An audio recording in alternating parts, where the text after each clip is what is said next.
Welcome, Bronco Nation, to my three keys to the game for Boise State versus New Mexico. The 6-4 Boise State is going to be taking on the 3-7 New Mexico Lobos, 7 p.m. Mountain Time on FS1.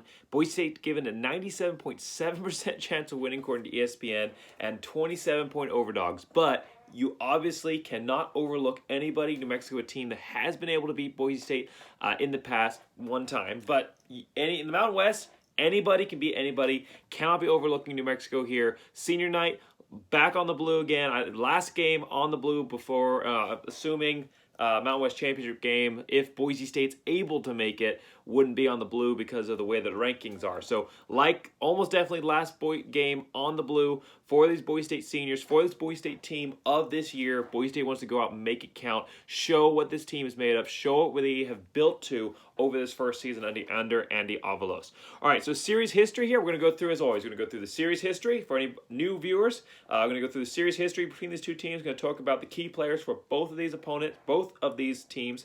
We're going to look at my three keys to the game. I'm going to give a little bit of a summary and analysis of both of these teams, which of course I'll be giving throughout the game as well. But we'll give it a little bit of an overall summary at the end, and then I'll give you a score prediction. So, all right, let's get right into it then. Boise State in this series owns it 10-1. Series first game was played in 1999. It was a Boise State win. A little bit of a narrower one considering most of the games in this series, 20-9. But Boise State has, for the most part, dominated every other game since then, including the last time these two teams met in 2019, Boise State crushing New Mexico 42-9. That was the last time Boise State played because in 2020 the game got canceled due to COVID issues. So Boise State and New Mexico, first time they're meeting again since 2019. So a little bit of a gap year there in this traditional series that has happened because both these teams obviously playing in the same division of the Mountain West. Now, like I said, that last time Boise State lost, they have lost to New Mexico. It was at home. It was late in the season. Boise State lost 24-31. Really just devastating loss on all accounts. I mean, just down to the final play where Cedric Wilson almost managed to return it and was cut down short by the punter and unable to put that in for a touchdown, which would have given Boise State a tie there, pushing it into overtime. So a devastating loss. Didn't sit well, felt bad on the blue, but it wasn't just that loss was a part of a series of losses where Boise State, the last time that Boise State lost three Mountain West team games. It's the only time they've ever lost three Mountain West games in the regular season, and that was in 2015. So Boise State already two Mountain West losses this year to Air Force and Nevada. The last time they lost three, and the only time that they've ever lost three Mountain West games was when they lost to New Mexico at home. So, sound like it's a similar type of situation? Well, it is. So, Boise State cannot be overlooking New Mexico. Mexico not going to bowl game, obviously. This is pretty much their bowl game. They don't really have that many major matchups here left out the rest of the season. So this is their circled matchup. Every Mountain West team has Boise State as a circled matchup, especially here for New Mexico. Playing with a lot, new starting quarterback. They're going to be coming and giving it their all. Boise State cannot overlook New Mexico. Now, I'm not saying that I think that Boise State's in trouble here, but Boise State cannot overlook anybody, especially New Mexico team who wants to be motivated to finish out the season the right way. Same thing that Boise State's shooting for. All right, so key players of the game. In honor of senior night, all key players listed are seniors. Not too much of a shakeup, actually, because the seniors have been making huge impacts this season and have been featured routinely on my key players of the game. But a new face to the key players here, at least one that hasn't, I don't believe I've featured him as a key player this season, is Andrew Van Buren. And he has been putting in an absolute effort this season. It's been fantastic to watch, trying to step in, and last year, too, stepping in place of a injured Halani. Of course, last season, pretty much filling that role by himself, and then this season, getting a little bit of help there as well. So Boise State here has been working with a depleted running back field with Halani out. Back in now, the last couple of games coming in strong, coming in hot. No snap count, 100%, and he's looked amazing. Back-to-back 100-yard performances. Be great to see him get another one tonight, but he's not our key player of the game. Key player running back here-wise is Andrew Van Buren, who has been just such a workhorse for Boise State. Does he have the elusiveness and maneuverability that Halani or a perennial great Boise State running back has? No. Does he have the top-end speed? No. But but he does give you 100% effort and energy on every single play. He's at between the tackles, grind it out. He'll get you that yard back. Fantastic in the red zone. An article just came out, I think it was today, talking about how he's really focused on being that red zone back for Boise State, and it showed. I mean, he's 210 yards rushing, so not a ton of yards this season, over 200, but 9 touchdowns. On his career, he has 1,020, so he broke 1,000 this season, 1,020 yards rushing in his career, and 21 touchdowns all time. So that's pretty amazing for a running back who has not been the feature back for this Boise State team. In fact, the 21 touchdowns puts him at 11th all time on Boise State running back touchdown list. So great job by Van Buren being that, like I've compared him to Jack Fields, is that running back who's, he's not going to necessarily be your bell cow back, he's not going to be your explosive, elusive back, but he's going to get you the yards when you need him, that big back that's going to be able to come in and power through, and we've seen that this season. And very, very impressive run last week as well. Fresno State game, I think is when that, Anyhow, he's had some very impressive performance here, pushing through this season, and I'm hoping to see some more here on Senior Day. He's going to be motivated. We've seen some very motivated performances from him that have really kind of tipped the scale in games. I'm thinking primarily back to last year, the Boise State versus Air Force game where he came in place of Helani. Just had a really, really great game. So I'd love to see another great performance here out of Van Buren coming down the final stretch of the season.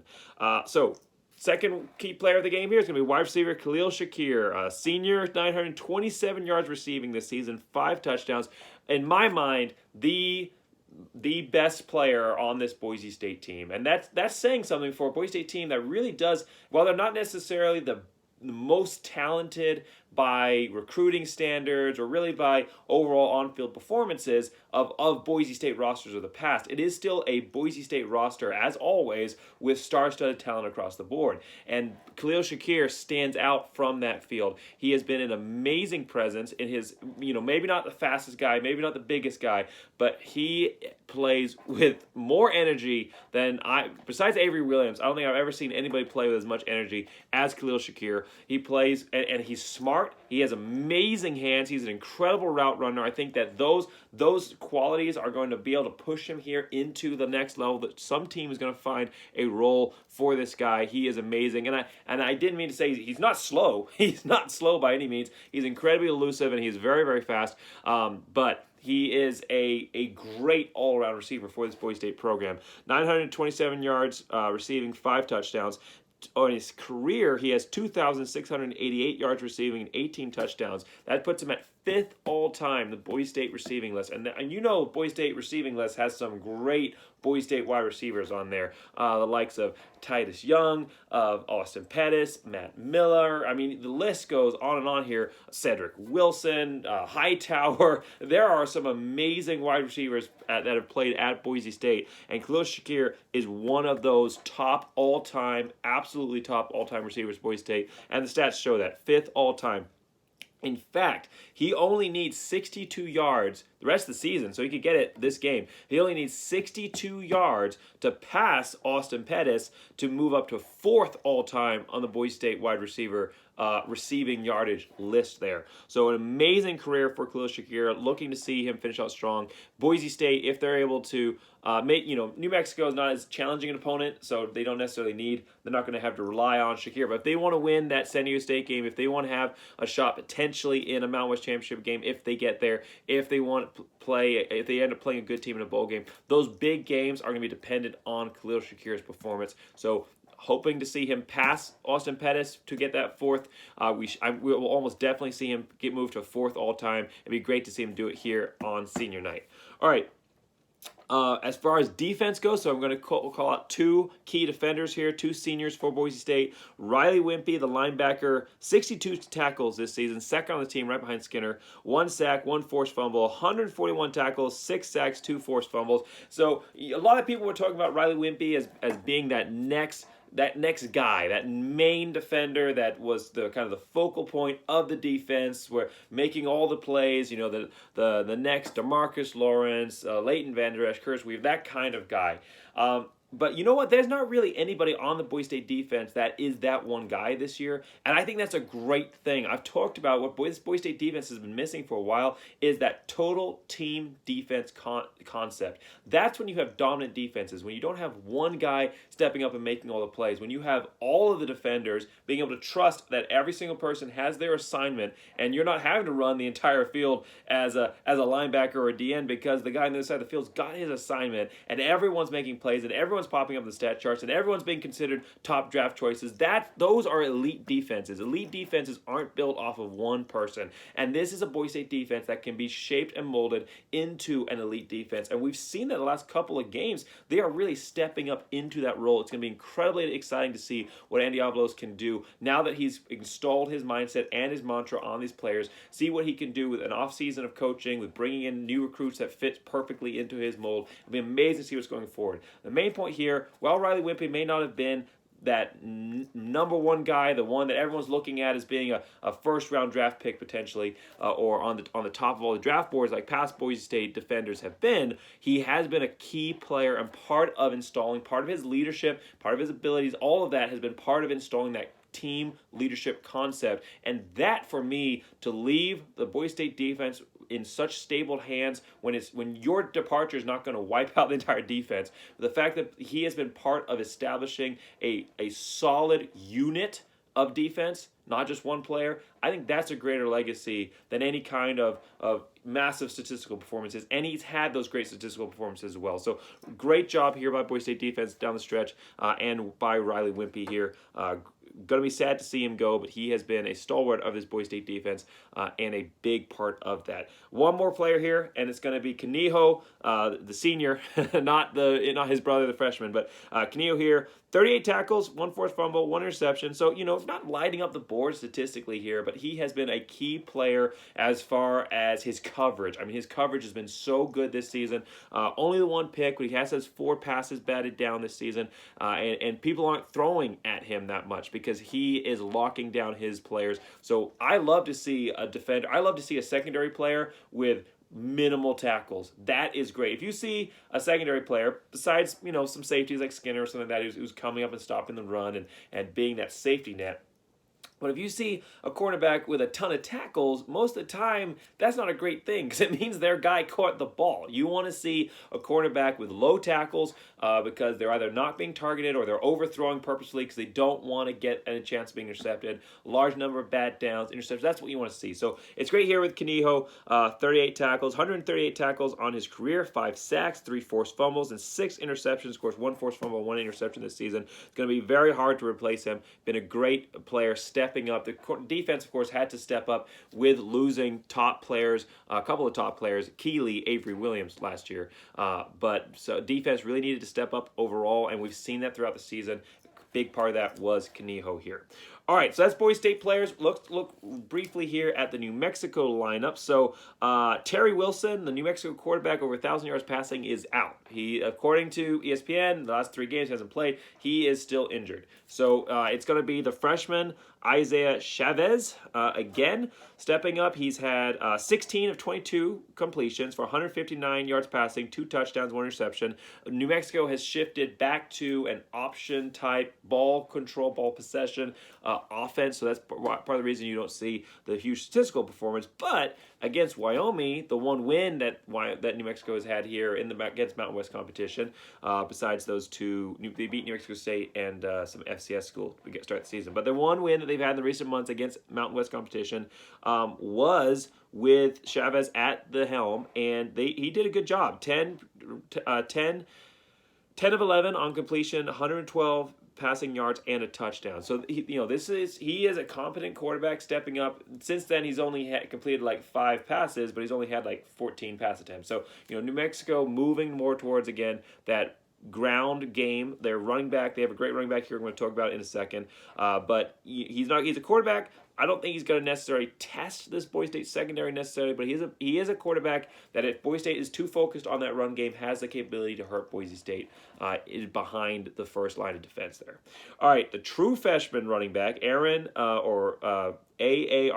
So I think it's Aaron, but it might just be Aaron. Anyhow, I'm just thinking about that YouTube sketch. Anyhow, Dumas here, 622 rushing yards. He's averaging 5.1 yards per carry. He has 2 touchdowns. So true freshman has really been carrying this team. Last week against Fresno State, he had 143 yards rushing and a touchdown against a Fresno State defense that, while they might have been slipping the last couple weeks, is a pretty good defense overall. So, of course, Boise State torched them, but this is New Mexico. The fact that he was able, the New Mexico doesn't have the great blocking up front, and they don't have the great overall performance, and and Fresno State knows you're going to run the ball, and he was still able to have that performance there. Boise State has, towards the start of the season / middle of the season, had struggled against the run game. Last couple games has been really, really tight in stopping the run. We'll have to see if that continues this week against the New Mexico team that's going to be prioritizing that run game, and Dumas here is going to be a big part of that. All right, finally, the defensive side, their safety, Jay Reed, the second, 73 tackles so far, 6 passes defended, 1 interception. He is a undersized safety, only 5'10", 192 pounds, but he plays big. So he's not necessarily, he doesn't have the J.L. Skinner type of frame, but he does play big. He plays up to the competition, and he's going to be a player that Boise State's going to have to be aware of. That's those 6 passes batted down and 1 pick. So he is a guy that can get his hand up there and interfere in the passing game. Boise State's going to want to make sure that they're working him or being aware of where he is on the field during their offensive series. All right. 3 keys to the game here. Let's knock them out. First off, don't overlook. It is amazing that this is the first time that this has been a key for Boise State this season. You look at the records of the teams that Boise State has played, only one of them has a sub 50% record. 3 of them have over 8 wins, and every other team has plus 50% record. You got 6-4 for UCF, 6-4 for even UTEP. UTEP was a team that you thought Boise State you could have had a don't overlook, but Boise State was coming off a loss. They weren't going to overlook them. This is the first time this season that there is a chance that Boise State could be overlooking this team, that I'm going to put it down as a key, because they're coming off of a big win, or not a big win, but they're coming off a win against Wyoming, a win at home to stop the losing streak, so that's a big win. Coming off a win against Wyoming, they have a massive game next week against San Diego State, a number 19 overall, 9-1 conference rival San Diego State. That is a massive game. That is enough to get anyone to start taking their eyes off and looking ahead. So Boise State, this is the first time this season. It speaks to how challenging the schedule, just how tough this year was for Boise State and Diablos. The fact that with a brand new head coaching staff, considering the issues that Boise State was dealing with last season, and like I said, the cupboards were bare in the coaching staff. It's brand new offensive coordinator, defensive coordinator, head coach. The fact that Boise State has been as close as they are to a perfect season. They really are close. 4 losses, but only by a combined 23 points against good competition. UCF was a completely different team at the beginning of the season. They hadn't lost, or had Dylan Gabriel get injured, they'd probably be close to undefeated this season. He got injured in that Louisville game, and that was part of the reason they lost that game. So, this is a Boise State team that has been 23 points away from an undefeated season, has 2 wins against top 25 opponents, a win against a top 15 opponent in BYU, should have had a win against Oklahoma State if not for the referees. That's another thing. Boise State has had 2 games thrown because of referees. So this is, just to kind of sidetrack here, has been an incredibly tough, the toughest, and I'm going to say it, this has been the toughest Boise State season that I have seen. Some of the seasons back when Boise State was climbing into the top 5 and that kind of thing, BCS rankings, those were kind of tough. But again, the WAC does not compare to the Mountain West, I don't think. A lot of the teams are the same, but this Mountain West is especially this season, Mountain West is the toughest conference schedule I've ever seen for Boise State. And the non-conference has not been easy as well. So this has just been an amazingly tough season for Boise State. The fact that first year Andy Avalos is doing as well as he is with Boise State, the last 5 games, Boise State's only lost 1 of them. They are completely turning their season around, showing what this coaching staff is truly capable of. They are moving the right direction, and that needs to continue this week. So don't be looking ahead. Get business done. It's senior night. go out the right way. Maybe the senior class doesn't have the best record on the blue, but it's not about how you start, it's about how you finish. They already have one win on the blue with New Mexico. A win against Wyoming last week. Get that win against New Mexico. Finish the right way. Start the next streak for Boise State home wins. Get that. So get to the 2-game winning streak for Boise State in this game here against New Mexico. That's the focus. So senior night, ride the hype of senior night. Take care of business, defend the blue, avoid the upset, build momentum for San Diego State and beyond. Boise State is going to need momentum coming to that game versus San Diego State.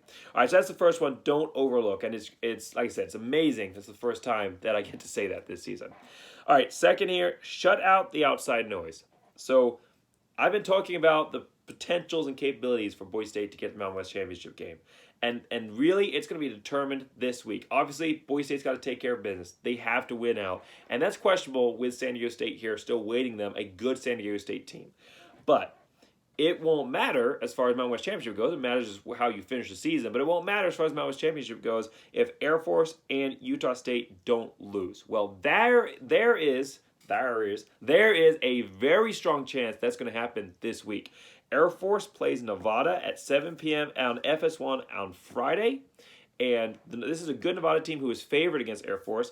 And then Utah State plays a Wyoming team that played Boise State very, very well. I was very impressed with the Wyoming defense. I think their offense, they, like I said, true freshman quarterback who's getting in there. He's got a lot of talent. A big quarterback, good running quarterback. I think he can surprise. I think Wyoming's defense is good enough to go out and potentially win that game against Utah State. That's at 6 p.m. Mountain Time on CBS Sports Network. It would be an upset. It would absolutely be an upset. But if Air Force and Nevada survive unscathed this week, they're not going to lose because, or at least not both of them, because Air Force plays UNLV after this. I mean, it would be an absolute letdown for Air Force if they were to lose to UNLV. They shouldn't, and I don't think they will. And then Wyoming plays Hawaii, I don't know who Utah State plays because I looked up who Wyoming plays next, and that doesn't matter. I think Utah State plays New Mexico, actually. I think that's who's next for them. We'll look it up here. We got it right here. Anyhow, main point here is that if Air Force and Utah State win this week, it's probably over for Boise State's Mountain West Championship goals. Yeah, they play New Mexico next week for Utah State. So, by the time Boise State suits up to play New Mexico, the Air Force game is going to be over. So that is already going to be determined. And like I said, if Air Force beats Nevada, then that's it pretty much. There's almost no chance they use UNLV. If Air Force beats Nevada, the Wyoming game versus Utah State, the Utah State game versus Wyoming, is going to be kicking off an hour before Boise State. And at some point during the Boise State matchup, it's probably going to become clear who won that game. Because just the way, an hour prior, that game is going to end before Boise State is finished here with New Mexico. So, Boise State in the past, when the Mountain West Championship has been out of reach because of outside factors, because of it being out of Boise State's hands, and a game that could have gone in Boise State's favor as far as getting them back in control of the Mountain West Championship, didn't. Or when, bigger picture here, when the New Year's Six has been on the line, and an American Athletic Conference team, or whoever Boise State was competing with, usually the AAC, that was supposed to lose, didn't. Boise State has dropped games that they absolutely shouldn't have. Mountain West Championship games against Fresno State, late Mountain West Conference games against Air Force in 2015. There have been times when Boise State has, or Air Force in general, there's a lot of times they lost to Air Force when they shouldn't have late in the season because they've been in a situation where that Mountain West Championship, that Mountain West Conference Championship is out of their hands. So Boise State has lost a lot of games in the past when it seemed like they might have won if they were playing for more. I talk about it all the time, that what you're playing for, the reasons why you're playing for, your motivation is the biggest impactor on the field. I don't care where you were recruited from. I don't care what you're ranked. I don't care what your record is. I don't care if you're the better team on paper. If you are more motivated, you have a better chance of going out and winning that game, because that is really the ultimate equalizer. If New Mexico here was playing for bowl eligibility and Boise State already had it and wasn't playing for anything, I mean, New Mexico would have a pretty good shot of coming in here and upsetting Boise State. I still think Boise State probably would win it, but they'd have a pretty good shot because they're playing for more. Obviously, that's not the case. They're 3-7, but just as an example. So Boise State, they need to just completely shut out all those outside factors. Regardless of what happens outside of this, Boise State needs to finish the season the right way. They can get here to 5-1, and even with winning at San Diego State, they can get to 6-1 to end Andy Avalos' first season at Boise State. That is an incredible turnaround. 8 wins for this program is a big win compared to how they started 2-3. So getting to 8 wins, getting that bowl win, starting off this kind of bumpy start, but finishing it the right way for Andy Avalos in his first year, pushing Boise State into the next season. Right now, it's all about finishing strong and setting up great for next year so that Boise State can start pushing for that New Year's Six, hopefully getting into those preseason rankings. It's all thinking way ahead, but it's all about how you finish.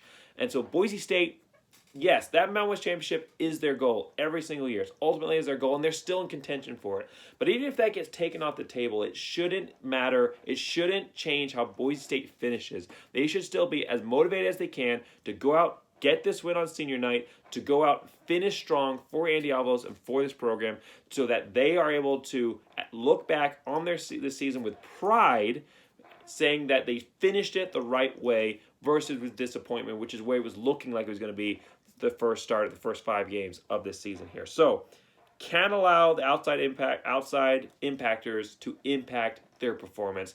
Regardless, we the fans, we can be all up on it. We can be watching it. We can be disappointed. We can be in on that. But as far as the players and the coaches on the field, it doesn't matter. Right now, they are the only team. New Mexico and Boise State are the only 2 teams that exist in the entire country. The only 2 teams playing football this weekend. That's the mindset. Both of these teams, as always, trying to get to 1-0. That's the only thing that either of these 2 teams should be thinking about, especially Boise State here on senior night, trying to finish the right way. All right, final one here. Open up the full playbook. It's late in the season. San Diego State has seen everything, pretty much everything, that you're going to run. Boise State should just feel free to open up the full playbook here so that, A, they don't avoid overlooking and maybe getting some slow starts here. That gives New Mexico some momentum, helps them be able to get into this game, and ends up being a performance, a end result that Boise State's not looking for. So full playbook should be open. Boise State going out and just focusing on winning this game, not trying to keep anything hidden from San Diego State because, like I said, you're getting towards the end of the season. It's incredibly hard to hide your playbook from your opponents at the end of the season because you've already shown everything at some point. So Boise State should be just looking at getting on the same page, especially Bachmeier with his wide receivers. Looked off last week. Part of that, couple of key wide receivers out. Keeley, Octavius Evans not playing last week. A couple of not new faces because they've seen action. Billy Bowens, Cutter, they've seen actions throughout the season, but they're not the number 1 receiving targets for Bachmeier here. So allow him to get on step, get in sync with his wide receivers, open up the playbook, get that deep ball going, figure out these kinks in the Boise State offensive strategy so that what happened against New Mexico, that slow, kind of stuttering performance against New Mexico, I keep switching these 2 teams, against Wyoming, the slow starting performance against Wyoming doesn't happen versus San Diego State. Come in, like I said, Boise State's going to need to ride a lot of momentum into that one because it is a big game on the road. San Diego State knows they're playing they could be playing for everything, depending on how Cincinnati is looking. If they're able to get into the playoffs, San Diego State could be playing potentially for a New Year's Six here. So they're going to be playing for everything. Boise State needs to make sure that they are coming into that game smooth, polished, all the rust oiled out, final game of the season, ready to go and show exactly what Boise State is made of. So this week, open up the full playbook, play like New Mexico is the most important team in the country. I want Tim Plow to do what he has said he was going to do coming into that. He's not going to look back into that scoreboard reads 50+.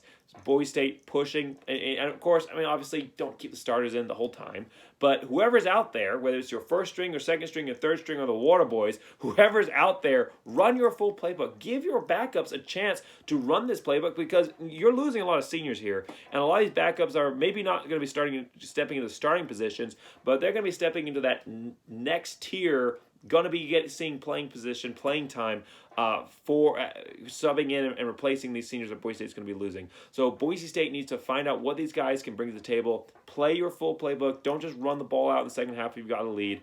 Go out, dominate, crush, build momentum, end on this season for the seniors, end senior night the right way, crush the Lobos. That's what Boise State should be their goal here. So open up the full playbook, use that energy and momentum to carry you into a victory next week in San Diego State. So don't overlook, shut out the outside noise, open up the full playbook. All right, summary here. Very briefly, because I've kind of talked about these two teams already. New Mexico, like I mentioned, they're switching back to the option, or at least a option/ball control. It's been confirmed by a couple of different sources here. That's what they're pushing in. That's what they've been running the last few games. So Boise State is a circled matchup. They could do something completely different to try and throw Spencer Daniels completely off of his game plan. And you could see that. You could see them come out and run the spread. I mean, New Mexico could do anything in this one because they got nothing to lose. And that's a dangerous team when you got playing a team that's got nothing to lose. But expecting an option-style offense here, which is going to give Spencer Danielson a chance to redeem himself a little bit after the Air Force game. Second half versus the Air Force game was awesome. Now, Boise State's defense had been run down at that point. They were tired, and the fullback run just completely demolished them in the second half. But that's more symptomatic or emblematic of depth issues and really depth issues and familiarity than it is about countering the option, because the pitch and the quarterback run were completely covered in the second half. So chance for Boise State defense, good strong starts the last couple of games, chance to get another strong start here against a style of offense that they struggled against early in the season. So like I said, part of proving that this is a step forward for this program, that they are building and developing and getting better every game, that the first part of the season does not define this Boise State team. A chance here to prove that by going out and dominating a team that's running a similar style, not as competently, not with the same quality of players, but running a similar style offense to what Boise State struggled against in that Air Force game. So New Mexico, like I said, switching back to the option here, chance Spencer Daniels to correct. And overall, this is a very weak New Mexico team. I mean, New Mexico is never the top team in the Mountain West, and I really don't foresee them ever being the top team in the Mountain West. But there have been New Mexico teams in the past that were more competent than others. Well, this is not one of them. This is a very bad New Mexico team. They have one win against Wyoming, like I said, and they have a win against New Mexico State, and they have a win against FCS opponent. I think it's Hampton. So this is not a very good New Mexico team, and they say when you play weak opponents, it's hard to judge yourself. That is true, I think, in a lot of circumstances, but not necessarily here today.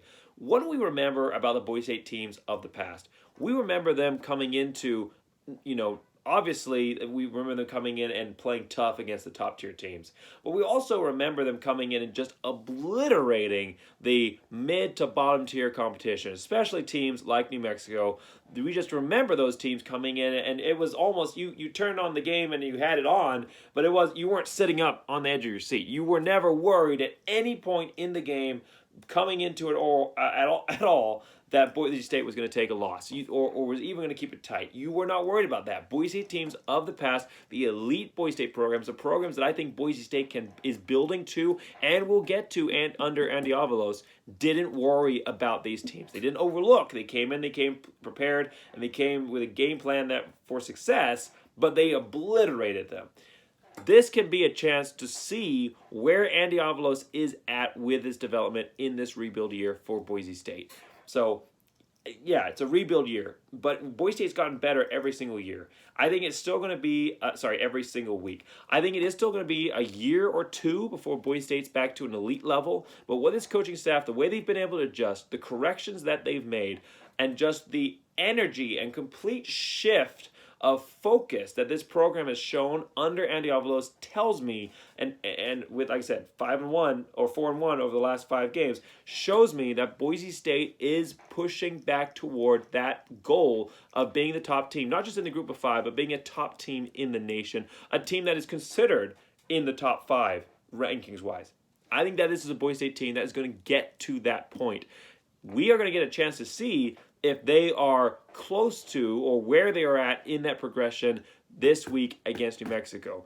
if Boise State is able to come in here, breeze through, and destroy New Mexico, that is going to be a huge positive, a huge reason for hope for Boise State fans. Show that Boise State has moved back in the right direction. Now, if they come in, they struggle, and they get the win is a win, right? So Boise State doesn't necessarily have to crush New Mexico by 80 points to count it as a win. A win is a win, but if they struggle in this one, it will show that Boise State's still in that rebuild stage, and it's going to take a little bit longer. But, I said when Boise State beat Fresno State that the Andy Avalos era had officially begun, that we were moving towards being that elite team again. We weren't there yet, but we're moving towards being that team. Well, this could be a chance to prove that we are there, or we are almost there, even in this first year. I mean, it's just the progression for Boise State has been completely out of what I thought it would be. So just leaps and bounds ahead of what I thought it would be for this Boise State team coming into this first season, especially considering the way they started. So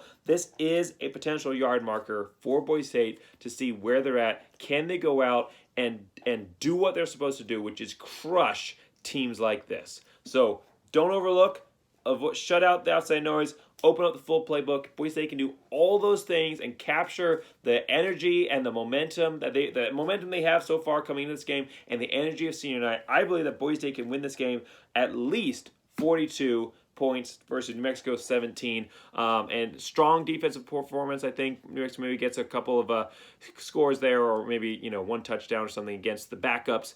And Boise State comes in strong in this one. And Bachmeier gets on page with his receivers. Van Buren gets a couple of touchdowns, at least maybe the hat trick here, pouring into the end zone as Boise State pours it on here and builds momentum for San Diego State. All right, thank you for watching this video. If you haven't already, make sure you like and subscribe. Make sure you join Bronco Nation Updates on Facebook if you're not already a member. Largest Boise State fan group out there. I think we just topped 10,000 members. So we're somewhere between 9,000 and 11,000. I mean, we are growing rapidly. Make sure you join that page. Thank you for watching this video. And as always, go Big Blue.